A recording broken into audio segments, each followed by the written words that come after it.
Hi, this is Dennis and Christine from A Fresh Endeavor, Chef Demick Chefs, and we're going to do some double lamb chops. We did another video showing you how to cut the lamb chops, trim them out. Now we're actually going to cook with it. So I'm going to start with this. I'm going to show you this.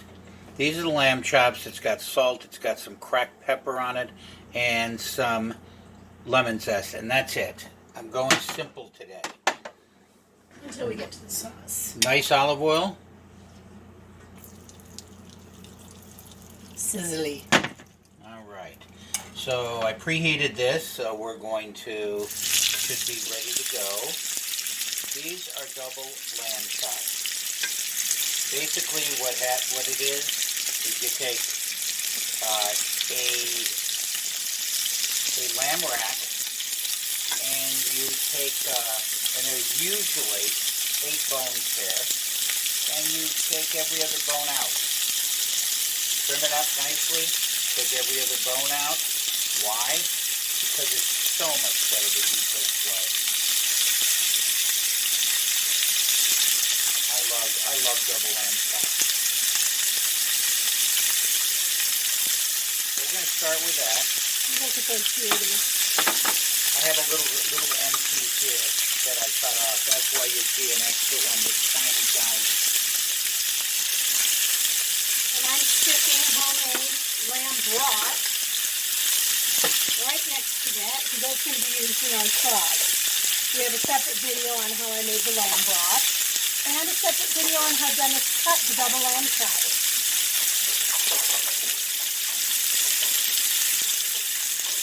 Grabbing the right pan right now. Yes, Dennis is over here making noise, looking for the right pan. I should have done that beforehand, but hey. You did everything else beforehand. Yeah, we've been doing a lot of these things. So basically, we're gonna get some color here, get a little bit. Now, we check each one. We don't necessarily turn each one.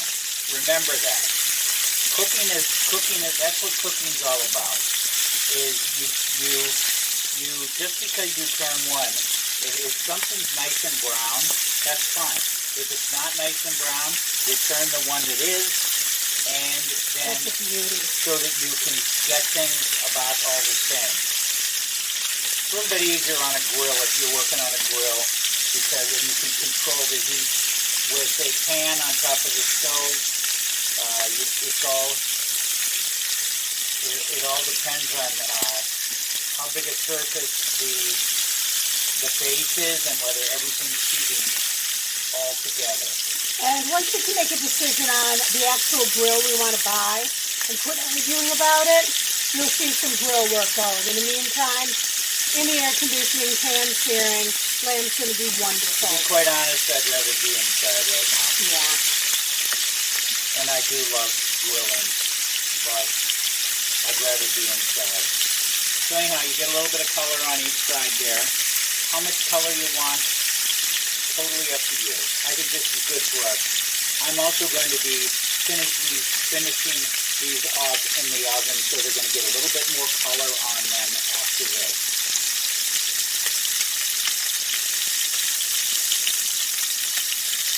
Double lamb chops to me are a treat.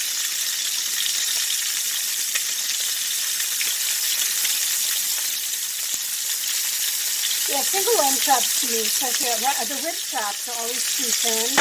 But when we started going with the double lamb chops, when Fennel showed me how to do that, it made perfect sense. Like, okay, this is what that's supposed to be. We'll work with that. And anybody we've made them for, anytime we've made them at home, love them. Just love them. We've got all that beautiful olive oil and the lamb fat rendered down in the pan. We'll be able to utilize some of that for the sauce. Keep using your flavors. You've got great flavor for the caramelization of cooking those lamb chops. Okay, I'm going to move this off to the side for now. I've got some fat in there. A little bit of olive oil. Actually, my little friend over here didn't get done, so yeah, we're going to put this in while we're cooking other things. Let's sizzle the little friend. That sounds macabre. That sounds I horrible. mean, that it does sound Okay, so horrible. here we go. At any rate, So I've got some pre-cut we shallots. don't cook our friends. Cook for them, but Christine is going to tell you how many shallots she used when she I cut used one medium shallot. This is a really nice fresh shallot. Went with a very basic small dice. As we've told you before with onions, with onions and garlic, you always start your onions, and I'm going to include shallots in that right now too. You cook it part way before you add your garlic, unless you want your garlic really nice and toasty. This is probably, I want to say, 6 to 7 decent sized garlic cloves cut into a very large chunk. So I can't really say I chopped it. I'm not sure what I did, but it's lamb. There's garlic and lemon involved. There's going to be some oregano. I need my big garlic. All right, so we're going to cook that part way. I'm not sure we explained what we were doing here. We're making a simple dish. All right, simple for us. Simple for us, and you'll hear us say simple dish all the time to the point of distraction. Yeah. So what I'm doing now is I've got the shallots in, I've got the garlic. It's being cooked in the lamb fat, the natural lamb fat that came off the double lamb chop. So it's almost there right now. I've added some dried oregano. I've got some green olives right here. Green olives with some capers and chopped diced roasted peppers. It was a tapenade thing that I found. I needed some minced green olives for a dish yesterday. Had this left over. Thing was wonderful. It's a very light citrusy marinade on it. Doesn't interfere with anything else. We're using a little bit of lemon juice there. The little friend is coming out to join the big friend over here. Now I'm not going to add my tomatoes are fresh. So my tomatoes are going to go in near the end. But first, we're going to take Christine's broth that she made, and I think she explained what it is. And we're going to add that. You can refer to the lamb broth video. We'll save the rest of that right there. It'll either be added to the pan to go into the oven, or I might drink it. Or pop it into the freezer. I've been known to do that. He has.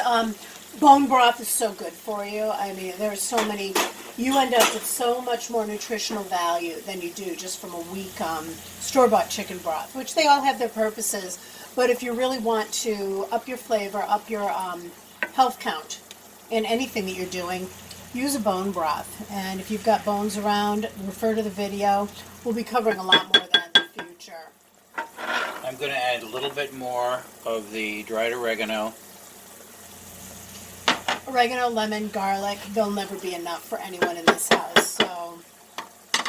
I think we've already told you how we cook. If you're new here, we can put together recipes, and we will, but that's not how we cook. We do not measure things out. Any recipe that we give you will be a measured guide that you can follow, and you can put your own touches on it. We want you to be creative. We want you to branch out.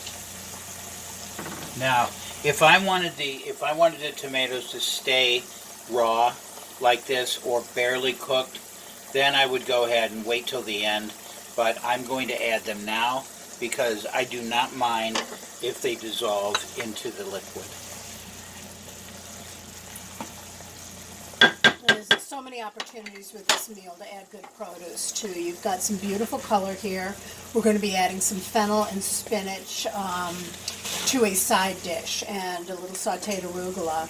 That'll be our vegetable. We've got some roasted sweet potatoes Dennis did earlier. Sweet with the savory. We discussed it and decided not to do a sweet sauce. We actually were going to do a different one, but decided against it because we actually decided against it because I pitched a fit over a sweet sauce with the lamb this time because we had the sweet potatoes.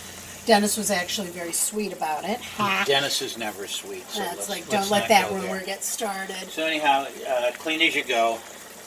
That's what you do. So that's where we are right now. And I am going to shut this off and bring the pan back. This is going to be one of those where, since it's already nice and brown, I'm going to finish cooking it with all the ingredients on top of it. Sometimes I'll do that. Other times I will. I got a bay leaf in here too. Other times I will just cook all down into the bottom. Cook all the items and then add the broth or the sauce afterward. But we're going to let this kind of work into it as it goes along. So this is going in the oven right now. It's going in a 400-degree oven. Probably going to take about 15 minutes, maybe 15, 20. We like ours still a little bit, probably medium rare. So that's that. I'll let you know exactly how long it took afterward, and we will be back. Here's our finished product. Seared double lamb chops. We've got an olive, tomato, garlic, shallot, fresh lamb broth base for a sauce, and it's served over zucchini, arugula, baby spinach, some sauteed fennel, and roasted sweet potatoes. Very simple, very healthy type meal, and it's going to be wonderful. We tried to utilize as many colors of vegetable as possible and give ourselves a little treat with the lamb chops. So indulge, enjoy, and keep cooking. Show us what you're doing and make a comment, subscribe.